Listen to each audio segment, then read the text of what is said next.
أيها الإخوة والأخوات، نستمع الآن إلى تلاوة الجزء 21 من القرآن الكريم بصوت القارئ الشيخ عبد الباسط عبد الصمد رحمه الله. أعوذ بالله من الشيطان الرجيم.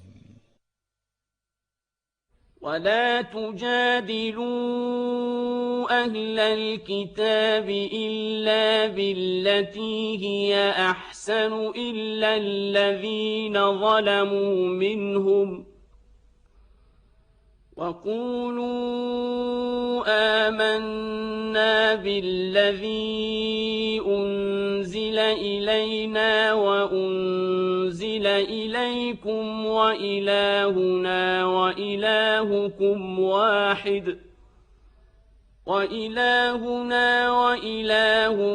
واحد ونحن له مسلمون. وكذلك أنزلنا إليك الكتاب فالذين آتيناهم الكتاب يؤمنون به ومن هؤلاء من يؤمن به وما يجحد بآياتنا إلا الكافرون. وما كنت تتلو من قبله من كتاب ولا تخطه بيمينك إذا لارتاب المبطلون. بل هو آيات بينات في صدور الذين أوتوا العلم وما يجحد بآياتنا إلا الظالمون.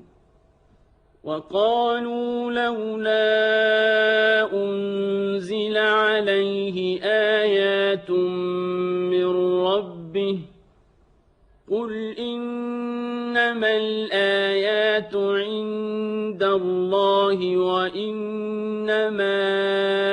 أنا نذير مبين. أولم يكفهم أنا أنزلنا عليك الكتاب يتلى عليهم إن في ذلك لرحمة وذكرى لقوم يؤمنون. قل كفى بالله بيني وبينكم شهيدا يعلم ما في السماوات والأرض والذين آمنوا بالباطل وكفروا بالله أولئك هم الخاسرون. ويستعجلونك بالعذاب ولولا أجل مسمى لجاءهم العذاب وليأتينهم بغتة وهم لا يشعرون. يستعجلونك بالعذاب وإن جهنم لمحيطة بالكافرين. يوم يغشاهم العذاب من فوقهم ومن تحت أرجلهم ويقول ذوقوا ما كنتم تعملون. يا عبادي الذين آمنوا إن أرضي واسعة فإياي فاعبدون. كل نفس ذائقة الموت ثم إلينا ترجعون. والذين آمنوا وعملوا الصالحات لنبوئنهم من الجنة لنبوئنهم من الجنة غرفا تجري من تحتها الأنهار خالدين فيها نعم أجر العاملين الذين صبروا وعلى ربهم يتوكلون وكأين من دابة لا تحمل رزقها الله يرزقها وإياكم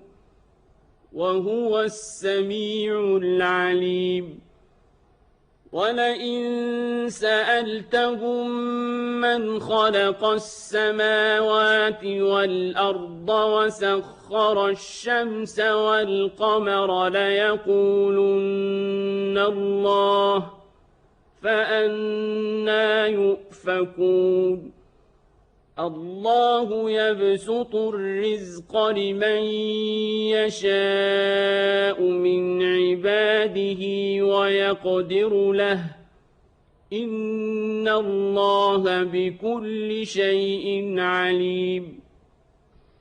ولئن سألتهم من نزل من السماء ماء فأحيا به الأرض من بعد موتها ليقولن الله قل الحمد لله بل أكثرهم لا يعقلون وما هذه الحياة الدنيا إلا لهو ولعب وإن الدار الآخرة لهي الحيوان لو كانوا يعلمون فإذا ركبوا في الفلك دعوا الله مخلصين له الدين فلما نجاهم إلى البر إذا هم يشركون ليكفروا بما آتيناهم وليتمتعوا فسوف يعلمون أولم يروا أنا جعلنا حرما آمنا ويتخطف الناس من حولهم أفبالباطل يؤمنون وبنعمة الله يكفرون ومن أظلم ممن افترى على الله كذبا أو كذب بالحق لما جاءه أليس في جهنم مثوى للكافرين والذين جاهدوا فينا لنهدينهم سبلنا وإن الله لمع المحسنين بسم الله الرحمن الرحيم ألف لام ميم غلبت الروم في أدنى الأرض وهم من بعد غلبهم سيغلبون في بضع سنين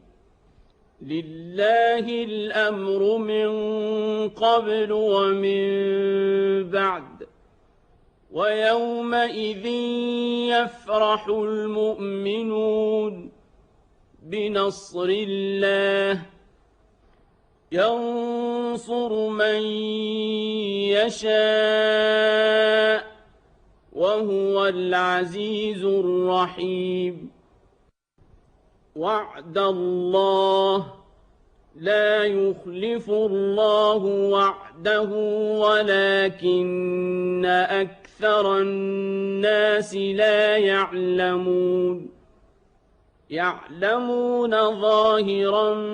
من الحياة الدنيا وهم عن الآخرة هم غافلون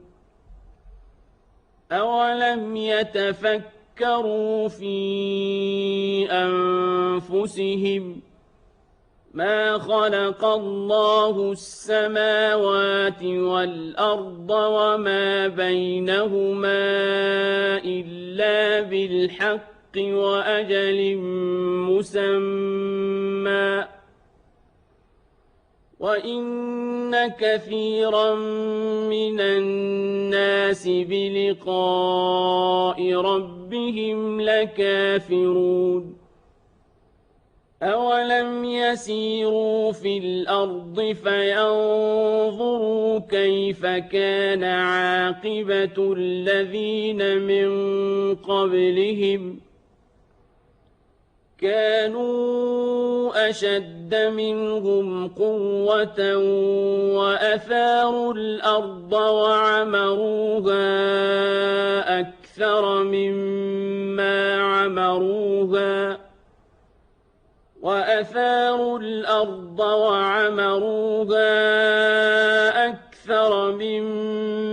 عمروها وجاءتهم رسلهم بالبينات فما كان الله ليظلمهم ولكن كانوا أنفسهم يظلمون ثم كان عاقبة الذين أساءوا السوء أن كذبوا بآيات الله وكانوا بها يستهزئون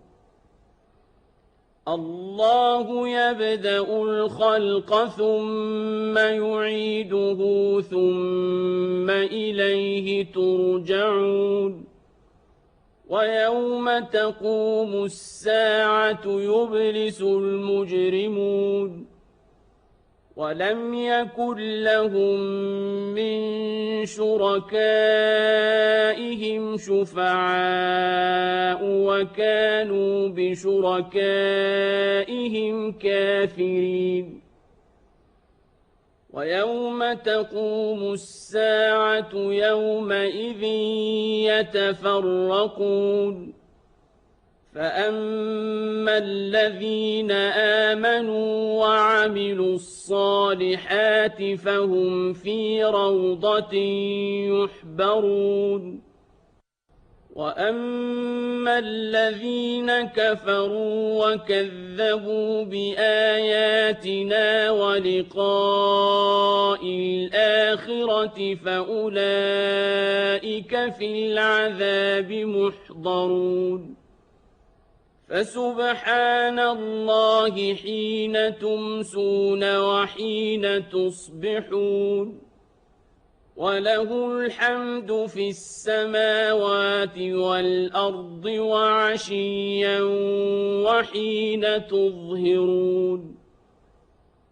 يخرج الحي من الميت ويخرج الميت من الحي ويحيي الأرض بعد موتها وكذلك تخرجون ومن آياته أن خلقكم من تراب ثم إذا أنتم بشر تنتشرون ومن آياته أن خلق لكم من أنفسكم أزواجا لتسكنوا إليها وجعل بينكم مودة ورحمة إن في ذلك لآيات لقوم يتفكرون ومن آياته خلق السماوات والأرض واختلاف ألسنتكم وألوانكم إن في ذلك لآيات للعالمين ومن آياته منامكم بالليل والنهار وابتغاؤكم من فضله إن في ذلك لآيات لقوم يسمعون ومن آياته يريكم البرق خوفا وطمعا وينزل من السماء ماء فيحيي به الأرض بعد موتها إن في ذلك لآيات لقوم يعقلون ومن آياته أن تقوم السماء والأرض بأمره ثم إذا دعاكم دعوة من الأرض إذا أنتم تخرجون وله من في السماوات والأرض كل له قانتون وهو الذي يبدأ الخلق ثم يعيده وهو أهون عليه وله المثل الأعلى في السماوات والأرض وهو العزيز الحكيم ضرب لكم مثلا من أنفسكم هل لكم مما ملكت أيمانكم من شركاء فيما رزقناكم فأنتم فيه سواء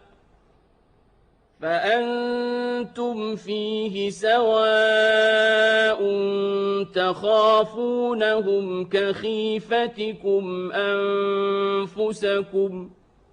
كذلك نفصل الآيات لقوم يعقلون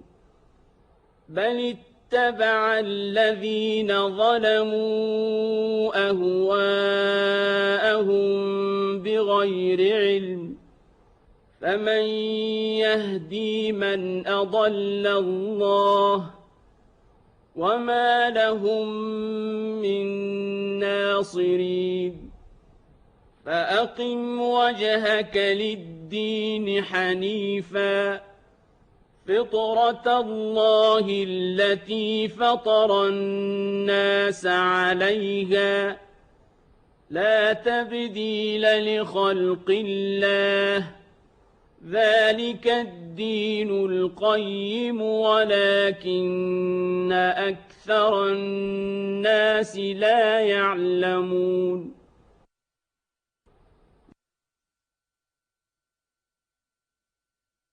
منيبين إليه واتقوه وأقيموا الصلاة ولا تكونوا من المشركين من الذين فرقوا دينهم وكانوا شيعا كل حزب بما لديهم فرحون وإذا مس الناس ضر دعوا ربهم منيبين إليه ثم إذا أذاقهم منه رحمة إذا فريق منهم بربهم يشركون ليكفروا بما آتيناهم فتمتعوا تَتَمَتَّعُوا فَسَوْفَ تَعْلَمُونَ أَمْ أَنزَلْنَا عَلَيْهِمْ سُلْطَانًا فَهُوَ يَتَكَلَّمُ بِمَا كَانُوا بِهِ يُشْرِكُونَ وَإِذَا أَذَقْنَا النَّاسَ رَحْمَةً فَرِحُوا بِهَا وَإِن تُصِبْهُمْ سَيِّئَةٌ بِمَا قَدَّمَتْ أَيْدِيهِمْ إِذَا هُمْ يَقْنَطُونَ أَوَلَمْ يَرَوْا أَنَّ اللَّهَ يَبْسُطُ الرِّزْقَ لِمَن يَشَاءُ وَيَقْدِرُ إِنَّ فِي ذَلِكَ لَآيَاتٍ لِقَوْمٍ يُؤْمِنُونَ فَآتِ ذَا الْقُرْبَى حَقَّهُ وَالْمِسْكِينَ وَابْنَ السَّبِيلِ ذَلِكَ خَيْرٌ لِّلَّذِينَ يُرِيدُونَ وَجْهَ اللَّهِ وَأُولَٰئِكَ هُمُ الْمُفْلِحُونَ وَمَا آتَيْتُم مِّن رِّبًا لِّيَرْبُوَ فِي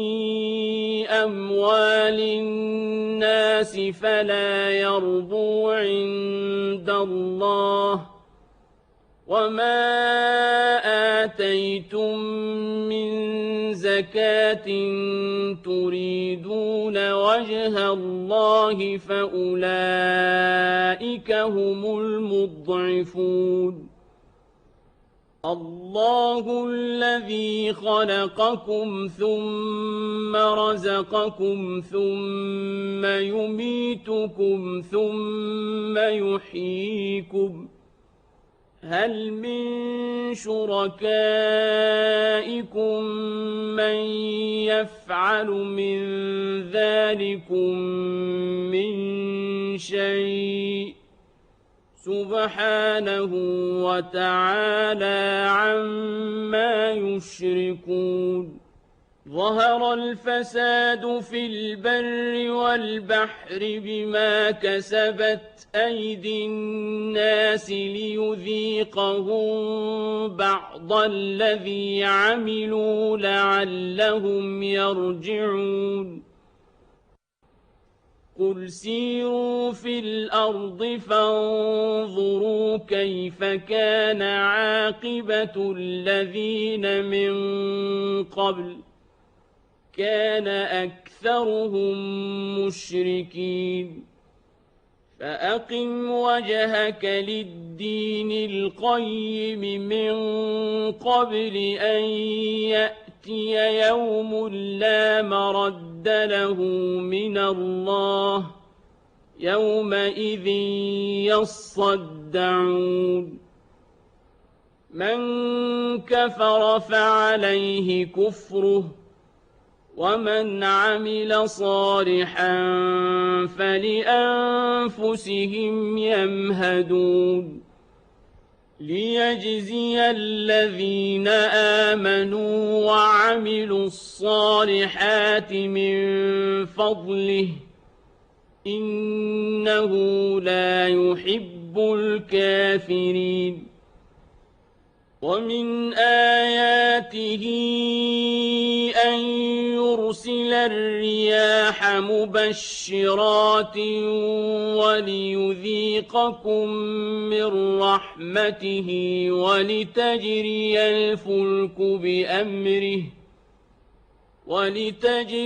الْفُلْكُ بِأَمْرِهِ وَلِتَبْتَغُوا مِن فَضْلِهِ وَلَعَلَّكُمْ تَشْكُرُونَ وَلَقَدْ أَرْسَلْنَا مِن قَبْلِكَ رُسُلًا إِلَىٰ قَوْمِهِمْ فَجَاءُوهُم بِالْبَيِّنَاتِ فَانتَقَمْنَا مِنَ الَّذِينَ أَجْرَمُوا وَكَانَ حَقًّا عَلَيْنَا نَصْرُ الْمُؤْمِنِينَ الله الذي يرسل الرياح فتثير سحابا فيبسطه في السماء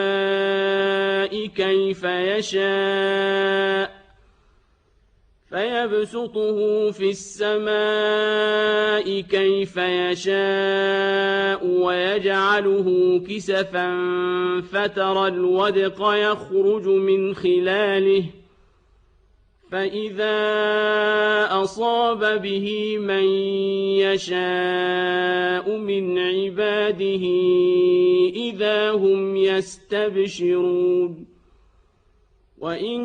كانوا من قبل أن ينزل عليهم من قبله لمبلسين فانظر إلى آثار رحمة الله كيف يحيي الأرض بعد موتها إن ذلك لمحيي الموتى وهو على كل شيء قدير ولئن أرسلنا ريحا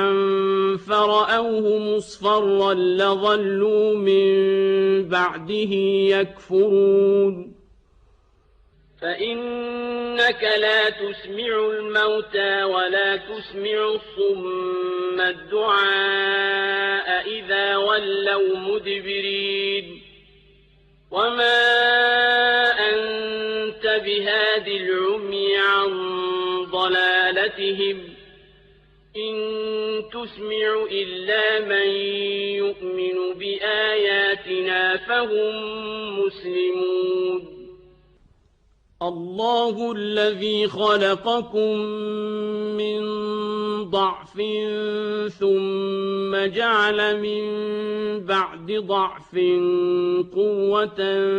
ثم جعل من بعد قوة ضعفا وشيبة يخلق ما يشاء وهو العليم القدير ويوم تقوم الساعة يقسم المجرمون ما لبثوا غير ساعة كذلك كانوا يؤفكون وقال الذين أوتوا العلم والإيمان لقد لبثتم في كتاب الله إلى يوم البعث فهذا يوم البعث ولكنكم كنتم لا تعلمون فيومئذ لا ينفع الذين ظلموا معذرتهم ولا هم يستعتبون ولقد ضربنا للناس في هذا القرآن من كل مثل ولئن جئتهم بآية ليقولن الذين كفروا إن أنتم إلا مبطلون كذلك يطبع الله على قلوب الذين لا يعلمون فاصبر إن وعد الله حق ولا يستخفنك الذين لا يوقنون بسم الله الرحمن الرحيم ألف لام ميم تلك آيات الكتاب الحكيم هدى ورحمة للمحسنين الذين يقيمون الصلاة ويؤتون الزكاة وهم بالآخرة هم يوقنون أولئك على هدى من ربهم وأولئك هم المفلحون ومن الناس من يشتري لهو الحديث ليضل عن سبيل الله بغير علم ويتخذها هزوا أولئك لهم عذاب مهين وإذا تتلى عليه آياتنا ولى مستكبرا كأن لم يسمعها كأن في أذنيه وقرا فبشره بعذاب أليم إن الذين آمنوا وعملوا الصالحات لهم جنات النعيم خالدين فيها وعد الله حقا وهو العزيز الحكيم خلق السماوات بغير عمد ترونها وألقى في الأرض رواسي أن تميد بكم وبث فيها من كل دابة وأنزلنا من السماء ماء فأنبتنا فيها من كل زوج كريم هذا خلق الله فأروني ماذا خلق الذين من دونه بل الظالمون في ضلال مبين ولقد آتينا لقمان الحكمة أن اشكر لله ومن يشكر فإنما يشكر لنفسه ومن كفر فإن الله غني حميد وإذ قال لقمان لابنه وهو يعظه يا بني لا تشرك بالله إن الشرك لظلم عظيم ووصينا الإنسان بوالديه حملته أمه وهنا على وهن وفصاله في عامين أن اشكر لي ولوالديك إلي المصير وإن جاهداك على أن تشرك بي ما ليس لك به علم فلا تطعهما وصاحبهما في الدنيا معروفا واتبع سبيل من أناب إلي ثم إلي مرجعكم فأنبئكم بما كنتم تعملون يا بني إنها إن تك مثقال حبة من خردل فتكن في صخرة أو في السماوات أو في الأرض يأت بها الله إن الله لطيف خبير يا بني أقم الصلاة وأمر بالمعروف وانه عن المنكر واصبر على ما أصابك إن ذلك من عزم الأمور ولا تصعر خدك للناس ولا تمش في الأرض مرحا إن الله لا يحب كل مختال فخور واقصد في مشيك واغضض من صوتك إن أنكر الأصوات لصوت الحمير ألم تروا أن الله سخر لكم ما في السماوات وما في الأرض وأسبغ عليكم نعمه ظاهرة وباطنة ومن الناس من يجادل في الله بغير علم ولا هدى ولا كتاب منير وإذا قيل لهم اتبعوا ما أنزل الله قالوا بل نتبع ما وجدنا عليه آباءنا أولو كان الشيطان يدعوهم إلى عذاب السعير ومن يسلم وجهه إلى الله وهو محسن فقد استمسك بالعروة الوثقى وإلى الله عاقبة الأمور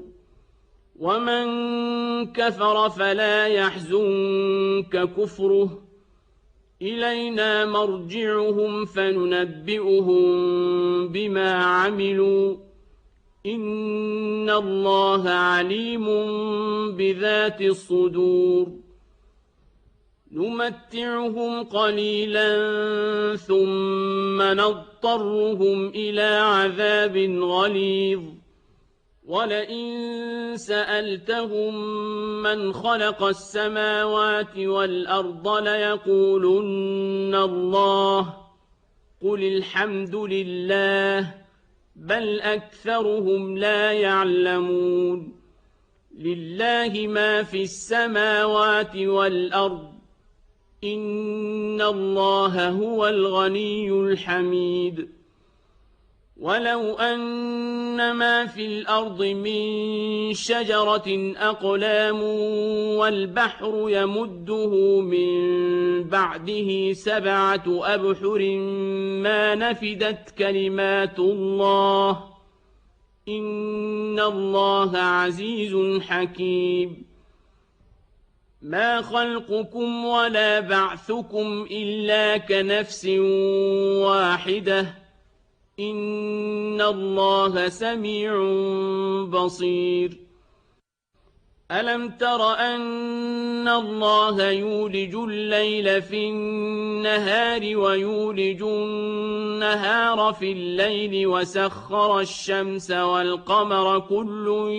يجري إلى أجل مسمى وسخر الشمس والقمر كل يجري إلى أجل مسمى وأن الله بما تعملون خبير ذلك بأن الله هو الحق وأن ما يدعون من دونه الباطل وأن الله هو العلي الكبير ألم تر أن الفلك تجري في البحر بنعمة الله ليريكم من آياته إن في ذلك لآيات لكل صبار شكور وإذا غشيهم موج كالظلل دعوا الله مخلصين له الدين فلما نجاهم إلى البر فمنهم مقتصد وما يجحد بآياتنا إلا كل ختار كفور يا أيها الناس اتقوا ربكم واخشوا يوما لا يجزي والد عن ولده ولا مولود هو جاز عن والده شيئا إن وعد الله حق فلا تغرنكم الحياة الدنيا ولا يغرنكم بالله الغرور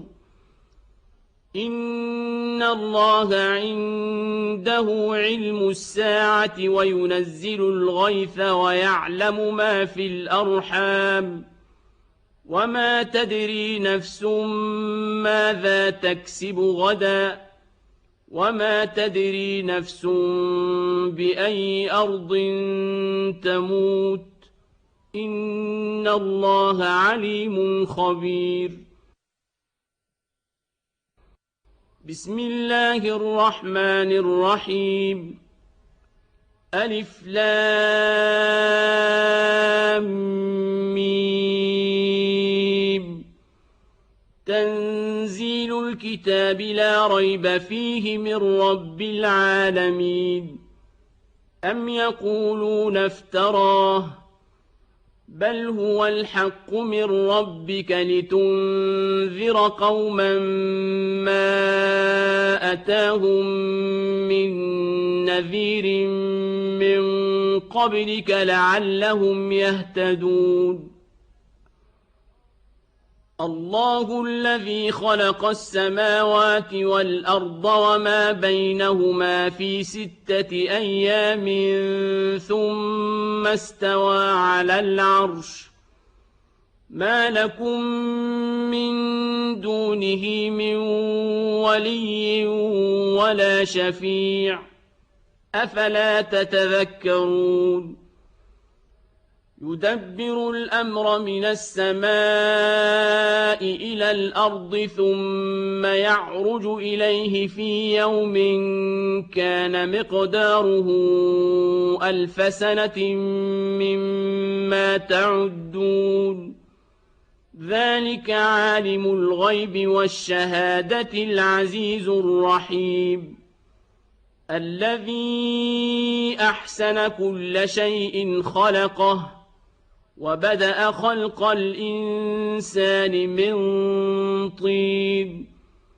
ثم جعل نسله من سلالة من ماء مهين ثم سواه ونفخ فيه من روحه وجعل لكم السمع والأبصار والأفئدة قليلا ما تشكرون وقالوا أإذا ضللنا في الأرض أإنا لفي خلق جديد بل هم بلقاء ربهم كافرون قل يتوفاكم ملك الموت الذي وكل بكم ثم إلى ربكم ترجعون ولو ترى إذ المجرمون ناكسوا رؤوسهم عند ربهم ربنا أبصرنا وسمعنا فارجعنا نعمل صالحا إنا موقنون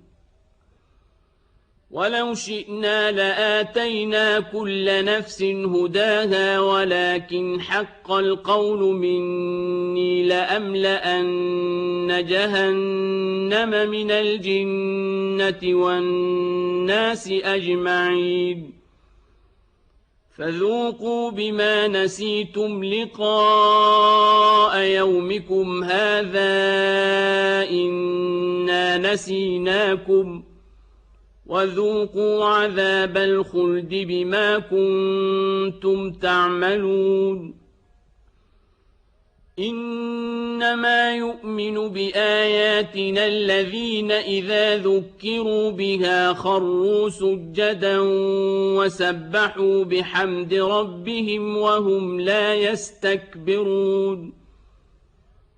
تتجافى جنوبهم عن المضاجع يدعون ربهم خوفا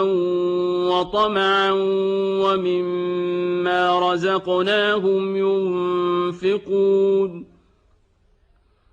فلا تعلم نفس ما أخفي لهم من قرة أعين جزاء بما كانوا يعملون أفمن كان مؤمنا كمن كان فاسقا لا يستوون أما الذين آمنوا وعملوا الصالحات فلهم جنات المأوى نزلا بما كانوا يعملون وأما الذين فسقوا فمأواهم النار كلما أرادوا أن يخرجوا منها أعيدوا فيها وقيل لهم ذوقوا عذاب النار الذي كنتم به تكذبون وَلَنُذِيقَنَّهُم مِّنَ الْعَذَابِ الْأَدْنَىٰ دُونَ الْعَذَابِ الْأَكْبَرِ لَعَلَّهُمْ يَرْجِعُونَ وَمَنْ أَظْلَمُ مِمَّن ذُكِّرَ بِآيَاتِ رَبِّهِ ثُمَّ أَعْرَضَ عَنْهَا ۚ إِنَّا مِنَ الْمُجْرِمِينَ مُنتَقِمُونَ وَلَقَدْ آتَيْنَا مُوسَى الْكِتَابَ فَلَا تَكُن فِي مِرْيَةٍ مِّن لِّقَائِهِ وَجَعَلْنَاهُ هُدًى لِّبَنِي إِسْرَائِيلَ وَجَعَلْنَا مِنْهُمْ أَئِمَّةً يَهْدُونَ بِأَمْرِنَا لَمَّا صَبَرُوا وَكَانُوا بِآيَاتِنَا يُوقِنُونَ إِنَّ رَبَّكَ هُوَ يَفْصِلُ بَيْنَهُمْ يَوْمَ الْقِيَامَةِ فِيمَا كَانُوا فِيهِ يَخْتَلِفُونَ أَوَلَمْ يَهْدِ لَهُمْ كَمْ أَهْلَكْنَا مِن قَبْلِهِم مِّنَ الْقُرُونِ يَمْشُونَ فِي مَسَاكِنِهِمْ ۗ إِنَّ فِي ذَلِكَ لَآيَاتٍ ۖ أَفَلَا يَسْمَعُونَ أَوَلَمْ يَرَوْا أَنَّا نَسُوقُ الْمَاءَ إِلَى الْأَرْضِ الْجُرُزِ فَنُخْرِجُ بِهِ زَرْعًا تَأْكُلُ مِنْهُ أَنْعَامُهُمْ وَأَنفُسُهُمْ ۖ أَفَلَا يُبْصِرُونَ وَيَقُولُونَ مَتَىٰ هَٰذَا الْفَتْحُ إِن كُنتُمْ صَادِقِينَ قُلْ يَوْمَ الْفَتْحِ لَا يَنفَعُ الَّذِينَ كَفَرُوا إِيمَانُهُمْ وَلَا هُمْ يُنظَرُونَ فَأَعْرِضْ عَنْهُمْ وَانتَظِرْ إِنَّهُم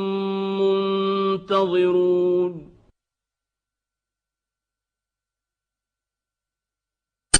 بسم الله الرحمن الرحيم يا أيها النبي اتق الله ولا تطع الكافرين والمنافقين إن الله كان عليما حكيما واتبع ما يوحى إليك من ربك إن الله كان بما تعملون خبيرا وتوكل على الله وكفى بالله وكيلا ما جعل الله لرجل من قلبين في جوفه وما جعل أزواجكم اللائي تظاهرون منهن أمهاتكم وما جعل أدعياءكم أبناءكم ذلكم قولكم بأفواهكم والله يقول الحق وهو يهدي السبيل ادعوهم لآبائهم هو أقسط عند الله فإن لم تعلموا آباءهم فإخوانكم في الدين ومواليكم وليس عليكم جناح فيما أخطأتم به ولكن ما تعمدت قلوبكم وكان الله غفورا رحيما النبي أولى بالمؤمنين من أنفسهم وأزواجه أمهاتهم وأولو الأرحام بعضهم أولى ببعض في كتاب الله من المؤمنين والمهاجرين إلا أن تفعلوا إلى أوليائكم معروفا كان ذلك في الكتاب مسطورا وإذ أخذنا من النبيين ميثاقهم ومنك ومن نوح وإبراهيم وموسى وعيسى بن مريم وأخذنا منهم ميثاقا غليظا ليسأل الصادقين عن صدقهم وأعد للكافرين عذابا أليما يا أيها الذين آمنوا اذكروا نعمة الله عليكم إذ جاءتكم جنود فأرسلنا عليهم ريحا وجنودا لم تروها وكان الله بما تعملون بصيرا إذ جاءوكم من فوقكم ومن أسفل منكم وإذ زاغت الأبصار وبلغت القلوب الحناجر وتظنون بالله الظنونا هنالك ابتلي المؤمنون وزلزلوا زلزالا شديدا وإذ يقول المنافقون والذين في قلوبهم مرض ما وعدنا الله ورسوله إلا غرورا وإذ قالت طائفة منهم يا أهل يثرب لا مقام لكم فارجعوا ويستأذن فريق منهم النبي يقولون إن بيوتنا عورة وما هي بعورة إن يريدون إلا فرارا ولو دخلت عليهم من أقطارها ثم سئلوا الفتنة لآتوها وما تلبثوا بها إلا يسيرا ولقد كانوا عاهدوا الله من قبل لا يولون الأدبار وكان عهد الله مسؤولا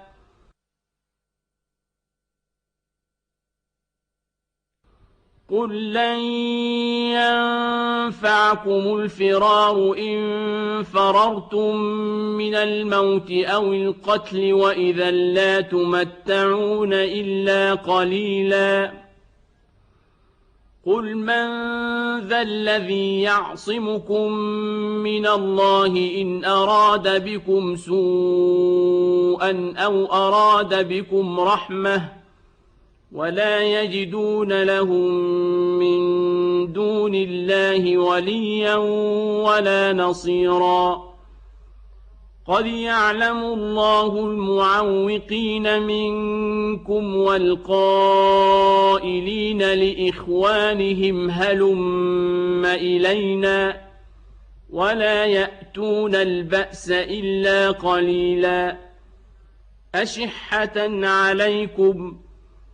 فإذا جاء الخوف رأيتهم ينظرون إليك تدور أعينهم كالذي يغشى عليه من الموت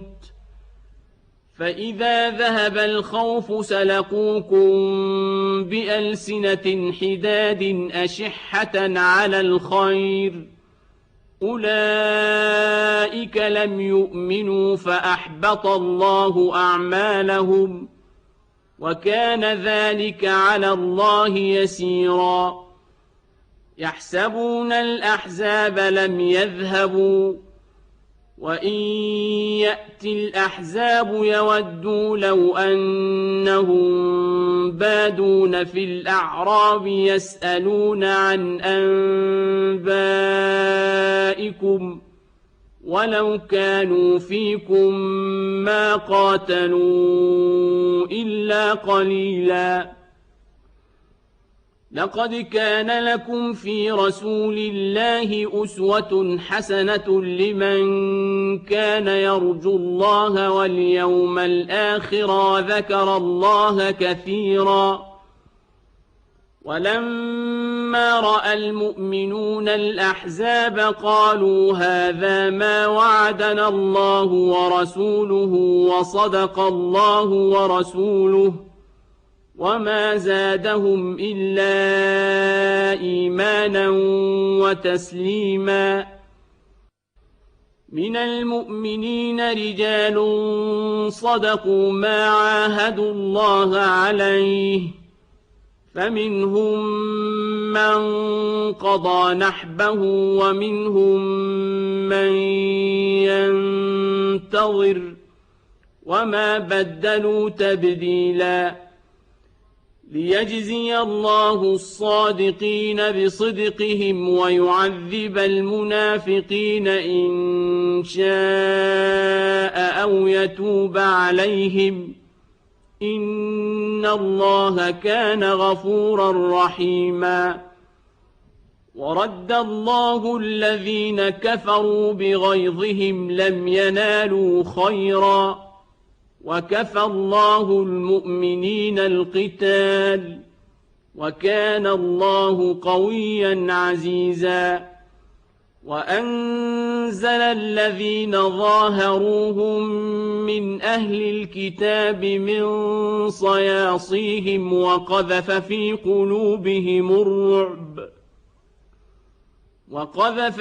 قلوبهم الرعب فريقا تقتلون وتأسرون فريقا وأورثكم أرضهم وديارهم وأموالهم وأرضا لم تطئوها وكان الله على كل شيء قديرا. يا أيها النبي قل لأزواجك إن كنتن تردن الحياة الدنيا وزينتها فتعالين أمتعكن وأسرحكن سراحا جميلا. وإن كنتن تردن الله ورسوله والدار الآخرة فإن الله أعد للمحسنات منكن أجرا عظيما. يا نساء النبي من يأت منكن بفاحشة مبينة يضاعف لها العذاب ضعفين وكان ذلك على الله يسيرا. أيها الإخوة والأخوات، وهكذا انتهت تلاوة الجزء المخصص لهذا اليوم ضمن المصحف الكامل للقارئ الشيخ عبد الباسط عبد الصمد رحمه الله.